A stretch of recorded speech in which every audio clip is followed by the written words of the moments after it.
नमस्कार विद्यार्थी मित्रांनो, keystone school of engineering Pune तर्फे आपल्या सर्वांचे सहर्ष स्वागत। आज आपण first year engineering 2025 admission process बद्दल माहिती घेणार आहोत। फॉर्म कसा भरायचा याबद्दलची माहिती या व्हिडिओमध्ये मी आपल्या सर्वांना देणार आहे। अगदी सुरुवातीला मी आपल्याला सांगू इच्छितो की फॉर्म भरण्यासाठी गुगलमध्ये जाऊन fe2025.mahacet.org ही वेबसाईट आपल्याला ओपन करायची आहे।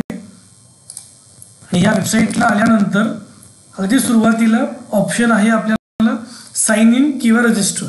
तर इथे रजिस्ट्रेशन कुणासाठी, तर ज्या मुलांनी सीईटीचा फॉर्म भरला नव्हता आणि इतर सर्व मुलांना ज्यांनी सीईटीचा फॉर्म भरला आहे त्या सर्वांना साइन इन करायचं आहे सीईटीच्या रिझल्टनुसार। सीईटीचा फॉर्म भरताना आपण सर्वांनी जो रजिस्टर्ड ईमेल आयडी यूज केला होता, वापरला होता, तो ईमेल आयडी आणि त्या ईमेल आयडीचा पासवर्ड या दोन्ही गोष्टींचा वापर करून आपल्याला या ठिकाणी लॉग इन करायचं आहे। तर आपण आता फॉर्म भरायला सुरुवात करूया। फॉर्म भरताना अगदी सुरुवातीला मी काही गोष्टी आपल्याला सांगू इच्छितो। फॉर्म भरताना काय काय लागणार आहे याची पूर्ण माहिती व्हिडिओमध्ये आपल्याला भेटेल। फॉर्म भरताना आपल्या प्रवर्ग अर्थात कॅटेगरीनुसार डॉक्युमेंट्स बदलतील। कॉमन डॉक्युमेंट्स आहेत 10वीचा रिझल्ट, 12वीचा रिझल्ट, सीईटीचा रिझल्ट, त्यानंतर डोमेसाईल सर्टिफिकेट, नॅशनॅलिटी सर्टिफिकेट, ते नसेल तर शाळा सोडल्याचा दाखलाही चालणार आहे ज्याच्यावर आपलं नागरिकत्व हे मेन्शन केलेलं असेल।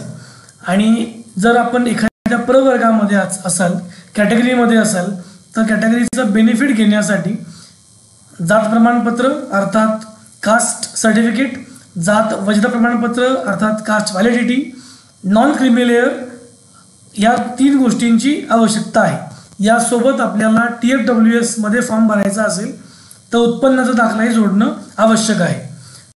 फॉर्म भरताना एक चेकलिस्ट आम्ही या व्हिडिओसोबत दिलेली आहे। ही चेकलिस्ट आपण डाउनलोड करून घ्या। सर्व गोष्टी आपल्याकडे जर उपलब्ध असतील तर आपण मोबाईलवर फॉर्म न भरता PCवर किंवा लॅपटॉपवर हा फॉर्म भरावा अशी मी विनंती आपल्या सर्वांना करेल। फॉर्म भरताना घ्यायची काळजी, आपल्याकडे सर्व डॉक्युमेंट्स हे PDF स्वरूपात किंवा JPEG स्वरूपात असावे आणि हे डॉक्युमेंट अपलोड करताना त्याची साईज ही 500 KB पेक्षाही कमी असावी याची आपल्याला काळजी घ्यायची आहे। आणि हे जर सर्व आपल्याकडे असेल त्यासोबत आपला एक फोटो आणि आपली साईन अर्थात स्वाक्षरी ह्या दोघांचाही फोटो आपल्याकडे असणं महत्त्वाचं आहे। आणि हे सर्व जर आपल्याकडे उपलब्ध असेल तर आपण हा फॉर्म भरायला आता सुरुवात करू शकतो। मी आपल्याला एक फॉर्म पूर्णपणे भरून दाखवतो, त्याहून पूर्णपणे आपल्याला अंदाज येईल की फॉर्ममध्ये काय काय गरजेचं आहे आणि हा फॉर्म कशा पद्धतीने भरायचा आहे।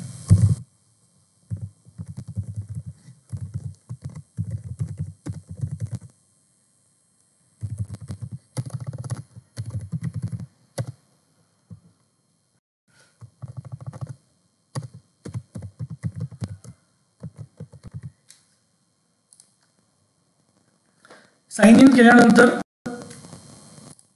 सगळ्यात महत्त्वाची गोष्ट आहे ती हा फॉर्म सुरू होण्याच्या सुद्धा सुरुवातीला इथे एक आपल्याला सीईटीचे मार्क टाकायचे आहेत। मार्क नाही, ॲप्लिकेशन नंबर आणि ॲप्लिकेशन नंबरच्या नंतर रोल नंबर ह्या 2 गोष्टी टाकून तिथे आपले मार्क सीईटीचे ऑटोमॅटिक येतील।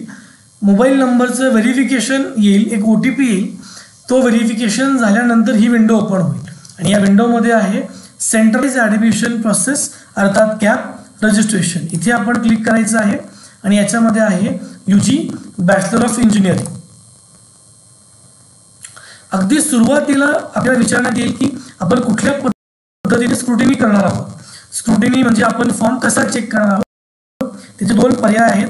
पहिला पर्याय आहे फिजिकल व्हेरिफिकेशन अर्थात एखाद्या कॉलेजमध्ये जाऊन किंवा स्क्रुटिनी सेंटरमध्ये जाऊन आपला फॉर्म चेक करणं, आणि दुसरं आहे ई स्क्रुटिनी म्हणजे आपण कुठेही न जाता आपला फॉर्म ऑटोमॅटिकली गव्हर्नमेंट अलोकेट करेल त्या ठिकाणी जाऊन तो चेक होईल। तर आपण पुढच्या फॉर्मकडे जाऊयात। अगदी सुरुवातीला आहे रजिस्ट्रेशन डिटेल्स। तर इथे डिटेल्स सर्व आपल्याला भरायचे आहेत।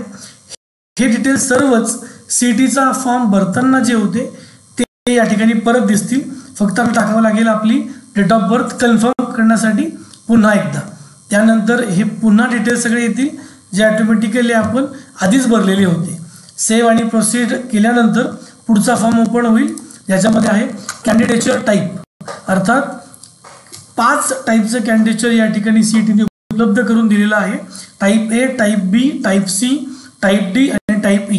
आपण जर रहिवासी असेल महाराष्ट्रातील, जर आपण 10वी 12वी इथूनच दिलेली असेल, 12वी जर इथलीच असेल आपली, तर आपण सर्व आहोत Maharashtra type A candidate. Type A candidate select केल्यानंतर पुढचा भाग आहे आपण 10वी कुठून केली आणि 12वी कुठून केली. त्यासाठी आपल्याला टाईप A साठी मी 3 ऑप्शन्स आपल्याकडे आहेत. आपण जन्माचा दाखला, रहिवासी दाखला किंवा स्कूल लिव्हिंग सर्टिफिकेट अर्थात शाळा सोडल्याचा दाखला हे आपण इथे अपलोड करू. अपलोड लगेच करण्याची गरज नाही आहे, फक्त सिलेक्ट करायचं आहे.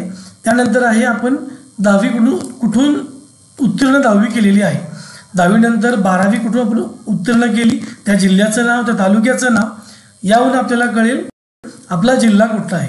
आता या ठिकाणी 12वी ज्या ठिकाणाहून आपण केली तो जिल्हा असेल आपला होम डिस्ट्रिक्ट, आणि तो जिल्हा म्हणजे जरी इथे मी तुम्हाला दाखवू इच्छितो फॉर्म भरताना धाराशिव जिल्हा आहे, विद्यापीठ वेगळं आहे, पण 12वी केली आहे अहिल्यानगरमधून जी येते पुणे विद्यापीठाच्या अंतर्गत, म्हणून इथे मुळे विद्यापीठ येतं सावित्रीबाई फुले पुणे युनिव्हर्सिटी. दोघीमध्ये काय फरक येतो हे मी तुम्हाला सांगू इच्छितो. जेव्हा आपण फॉर्म भरतो त्यावेळेस होम युनिव्हर्सिटीसाठी 70% जागा राखीव असतात आणि 30% जागा ऑदर दॅन होम युनिव्हर्सिटीसाठी राखीव असतात. ऑदर दॅन होम युनिव्हर्सिटीचा अर्थ आपल्या युनिव्हर्सिटीला सोडून ज्या इतर युनिव्हर्सिटीज आहेत त्यांच्यासाठी असलेल्या जागा. तर इथे आपण कॅटेगरी सिलेक्ट करूयात.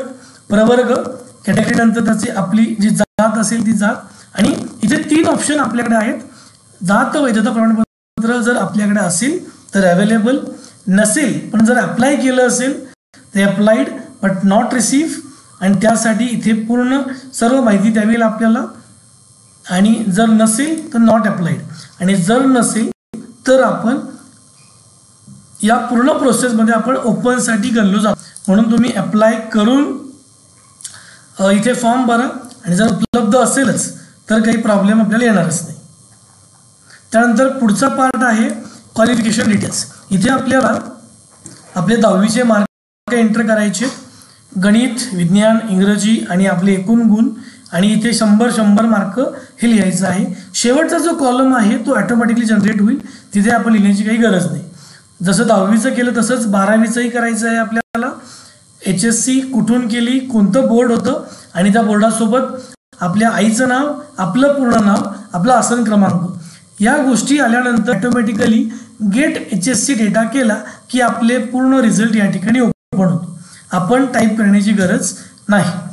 पुन्हा पुढे आहे सेव्ह आणि प्रोसीड, आणि हे केल्यानंतर पुढचा ऑप्शन आहे JEE अर्थात JEE मेन्स किंवा JEE जर आपण दिली असेल ती आपण पास आहोत का असेल तर आपला आसन क्रमांक, डेट ऑफ बर्थ हे टाकल्यानंतर इथे येईल गेट JEE स्कोर डेटा. हा सुद्धा स्कोर डेटा ऑटोमॅटिकली सगळा फेच होतो, आपण टाईप करण्याची गरज नाही. तसंच नीट परीक्षा आपण यावर्षी दिलेली आहे का, नसेल तर नो, आणि पुन्हा एकदा सेव्ह आणि प्रोसीड.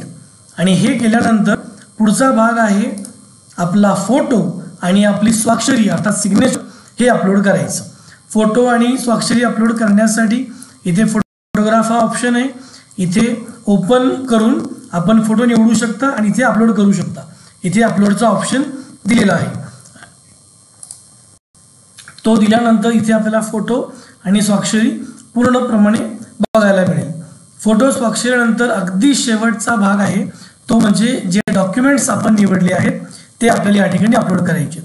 मग कोणते डॉक्युमेंट, तर इंडियन नॅशनॅलिटी म्हणजे अर्थात भारतीय नागरिक असल्याचा पुरावा. तर यासाठी आपण जन्माचा दाखला देऊ शकतो, शाळा सोडल्याचे प्रमाणपत्र, पण त्यावर भारतीय उल्लेख असणं महत्त्वाचं आहे. नंतर स्कूल लिव्हिंग सर्टिफिकेट अर्थात शाळा सोडल्याचा दाखला अपलोड करायचा आहे. त्यानंतर caste certificate, caste validity, 10th result, 12th result, JEE आणि CETचं स्कोअर कार्ड, ह्या सगळ्या गोष्टी आपल्याला इथे अपलोड करायच्या आहेत. अपलोड केलेल्या गोष्टी सुद्धा आपण चेक करू शकतो क्लिक करून, की आपण जे अपलोड केलेलं आहे ते योग्य आहे का. जर असेल तर आपण इथे सेव्ह आणि प्रोसीड करून पुढच्या गोष्टीसाठी जाऊ शकतो. आणि पुढची गोष्ट आहे ॲप्लिकेबल फी. तर आपण ऑलरेडी CETची परीक्षा दिल्यामुळे आपल्याला कुठलीही फी भरण्याची गरज नाही. ऑटोमॅटिकली इथे आपण बघू शकता नील ही फी आहे. सेव्ह आणि प्रोसीड करून आपण आपला फॉर्म सबमिट करू शकता. फॉर्म सबमिट या ठिकाणी करण्यापूर्वी आपण पुन्हा एकदा हा फॉर्म पूर्ण अगदी सुरुवातीपासून चेक करण्याची गरज आहे. जर आपण तो फॉर्म उत्तम प्रकारे भरला असेल, योग्यरित्या भरला असेल, तर आपण हा सबमिट करू शकतो. आणि हा सबमिट करून याची आपण आपल्याकडे प्रिंट घेऊया. प्रिंटमध्ये हा EN नंबर येणार आहे. हा आपला ॲप्लिकेशन नंबर असेल जो इथून पुढे आपल्याला लागणार आहे ह्या पूर्ण प्रोसेसमध्ये. तर मी काही महत्त्वाच्या गोष्टी आपल्याला सांगू इच्छितो. मी तुम्हाला आता अगदी थोडक्यात फॉर्म कसा भरावा हे सांगितलेलं आहे. आणि फॉर्म भरून झाल्यानंतर पुन्हा एकदा तुम्ही या सगळ्या गोष्टी चेक करा की आपण फॉर्म व्यवस्थित भरला आहे का. फॉर्म भरण्यापूर्वीच्या गोष्टी मी तुम्हाला ऑलरेडी सांगितल्या आहे. पुन्हा एकदा रिमाइंड करतो, प्रत्येक PDF किंवा प्रत्येक JPGची साईज ही 500 KB पेक्षा कमी असायला हवी. आपल्याकडे मोबाईल नंबर जो आपण दिलाय तो आपल्यासोबत असायला हवा. तो त्याचा OTP आपल्याला लागणार आहे. आणि आपल्याला आपला फोटो आणि आपली स्वाक्षरी या दोघींची गरज भासणार आहे फॉर्म भरताना. धन्यवाद मित्रांनो.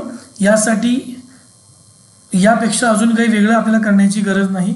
अजूनही कुठली आपल्याला माहिती हवी असेल तर आपण आमच्या काउन्सिलिंग सेंटरला भेट देऊ शकता. व्हर्च्युअल काउन्सिलिंग सेंटर हे 24 तास उपलब्ध आहे.